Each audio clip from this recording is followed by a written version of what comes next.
Mabilis yung makina pero pag mano-mano mas quality, no? X-Max yan, no?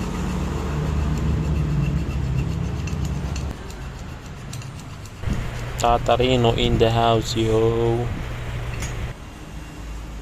Bell Grove naman. Kailangan pantayan eh, no? Kailangan. Kaya sinisentro ko maigi. Pag di sentro, tabingi yung no, gawa. Yung kabila ng gate.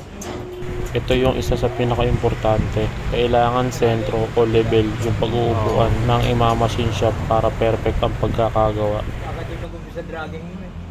Pagka tabingi, no? Kita nyo naman, sobrang meticuloso ni Tatarino mag-level.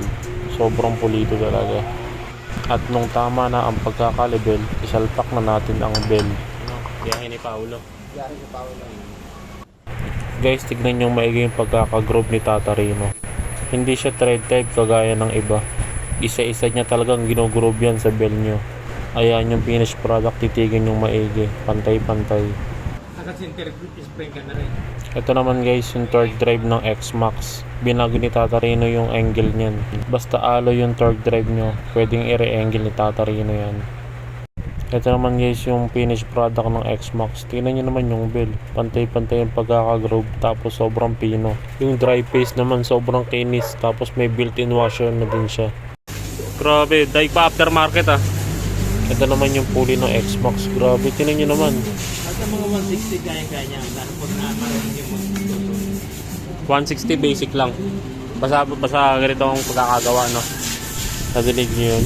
Basic lang sa X-Max yung 160. Basta siya gumawa ng CVT. At dapat marunong yung magtotono. Ay pa sa palad ko. mga pan yun, alam ko mga tropa ni...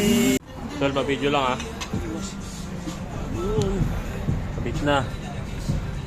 At ito na nga guys, sinalpak na yung pyesa niya. X-Max yan mga idol, tignan nyo.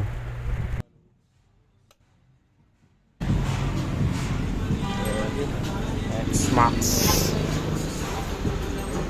Ito nga pre-shop ni Tatarino. Tapat lang sila ng Caltex ang idol. Caltex Turo, Bukawi, Bulacan. Pwede rin naman i-search nyo lang yan, no? FI Moto Machine Shop along Governor Fortunato Halili, Turo, Bukawi, Bulacan. Ano pang hinihintay nyo? Magpagawa na kayo.